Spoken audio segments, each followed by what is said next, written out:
कहानी शुरू होती है और हम नोटों से भरे हुए कमरे के अंदर दो आदमियों को देखते हैं। इसमें से एक बड़ी कंपनी का प्रेसिडेंट है और दूसरा इसके लिए काम करता है और इस लड़के का नाम यू है। यहाँ प्रेसिडेंट इसे कहता है कि बैग में नोटों को भर दो और अगर कुछ पैसे तुम्हें भी चाहिए तो यहाँ से जितना चाहे उठाकर ले जा सकते हो। यू उन पैसों को उठाता है, उन्हें सूंघता है और वापस रख देता है। इसके बाद हम प्रेसिडेंट की वाइफ को देखते हैं जिसका नाम ओके है। इनके साथ इनकी बेटी नामी भी रहती है जिसका कुछ सालों पहले ही डिवोर्स हो चुका था। दूसरी तरफ हम प्रेसिडेंट के बेटे चुल को देखते हैं जो कि मीडिया के सामने माफी मांग रहा था क्योंकि इसने कोई लॉ तोड़ा था जिस वजह से उसे जेल होने वाली थी। उधर प्रेसिडेंट की पूरी फैमिली भी टीवी पर इसे देख रही होती है और वो लोग इसे बचाने के बारे में सोचने लगते हैं। अब चुल को बचाने के लिए प्रेसिडेंट एक गवर्नमेंट के आदमी को बुलाता है जिसका नाम रॉबर्ट होता है। फिर ये लोग इसे बहुत सारे पैसे देते हैं और कहते हैं कि चुल को जेल नहीं होनी चाहिए। रात को रॉबर्ट इन्हीं के साथ डिनर करता है और वहीं प्रेसिडेंट यू को बोलकर रॉबर्ट के कमरे में कैमरे लगवा देता है ताकि ये पैसे लेकर यहाँ से भाग ना जाए। डिनर के बाद ओके अपनी बेटी नामी के साथ मूवी देख रही होती है और वहीं पास में यू भी खड़ा होता है।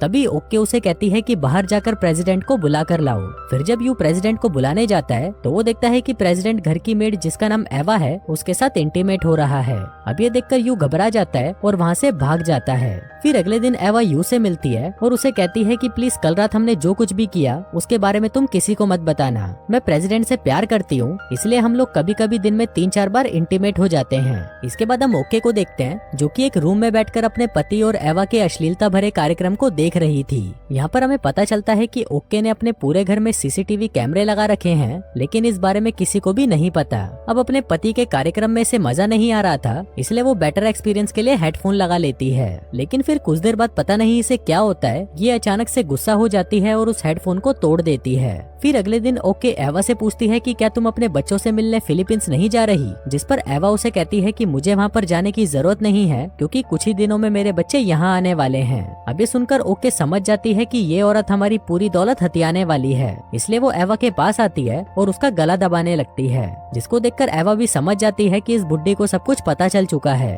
अगले सीन में हम एवा के बच्चों को देखते हैं जो कि फिलीपींस से वापस आ चुके थे। वहाँ पर प्रेसिडेंट उन्हें लेने जाता है जिसके बाद वो सभी बीच पर एंजॉय करने जाते हैं। अब यहाँ पर प्रेसिडेंट को लग रहा था कि कल रात को यू ने जो कुछ भी देखा वो सब कुछ उसने ओके को बता दिया होगा, लेकिन यहाँ पर यू ने कहता है कि मैंने किसी को भी कुछ नहीं बताया। लेकिन वहाँ पर नामी को भी पता चल जाता है कि उसके पापा का नौकरानी के साथ अफेयर चल रहा है। इसके बाद नामी घर आकर ओके को यू को काम से निकाल देने को कहती है लेकिन ओके ऐसा नहीं करती। इसके बाद नामी सोने चली जाती है और यू भी वहाँ से जा ही रहा होता है, लेकिन तभी ओके उसे रोक लेती है और उसे रूम में ले जाकर सेड्यूस करने की कोशिश करती है। यू उसे रोकने की कोशिश करता है लेकिन ये बुढ़िया उसकी कुछ नहीं सुनती और उसके कपड़े उतारने लगती है, जिसके बाद ये दोनों वहीं पर इंटीमेट हो जाते हैं। फिर अगली सुबह जब यू को होश आता है तो वो अपने आप को कोसने लग जाता है कि उसने ये क्या कर दिया और अपने इसी गिल्ट के चलते वो ओके के पास जाकर नौकरी छोड़ने की बात करता है। लेकिन ओके उसे कहती है कि तुम नौकरी नहीं छोड़ सकते और कल रात को हमारे बीच में जो कुछ भी हुआ तुम उसे भूल जाओ। भले ही मैं बूढ़ी हो चुकी हूँ लेकिन कभी कभी मेरा भी मन करता है।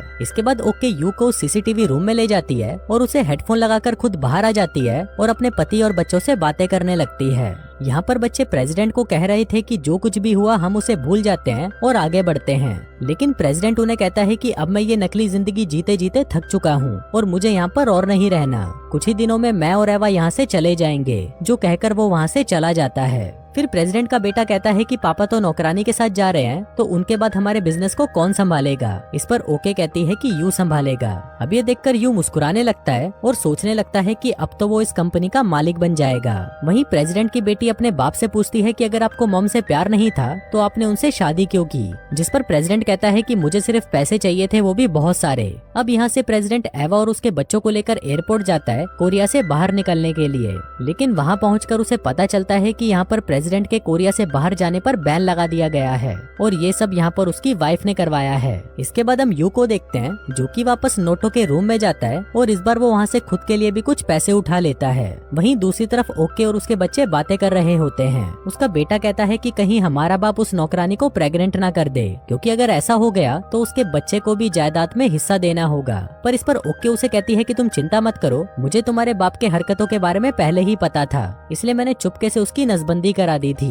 तभी वहाँ पर यू आता है और उन्हें कहता है कि बधाई हो, एवा प्रेग्नेंट है और प्रेसिडेंट जल्दी ही बाप बनने वाले हैं। अब ये सुनते ही वो सभी लोग शॉक्ड हो जाते हैं और यहाँ पर अब ओके एवा को मरवाने का प्लान बनाती है। अगले दिन प्रेसिडेंट नोटो के रूम में से कुछ पैसे लेने जाता है, लेकिन तभी वो देखता है कि वहाँ पर सारा पैसा गायब है। फिर जब ये बाहर आता है तो उसे ओके मिलती है और उसे और एवा को अपने घर पर बुलाती है। वहीं दूसरी तरफ ओके का बेटा अरेस्ट हो जाता है और यहाँ पर ओके गुंडे बेचकर एवा को मरवा देती है। इसके बाद हम यू को देखते हैं जो कि एक रूम में बैठकर चोरी के नोटों को गिन रहा होता है। वहीं वो कैमरे में भी देख रहा होता है क्योंकि उसे पता है कि ओके कहीं न कहीं से बैठी उसे देख रही होगी।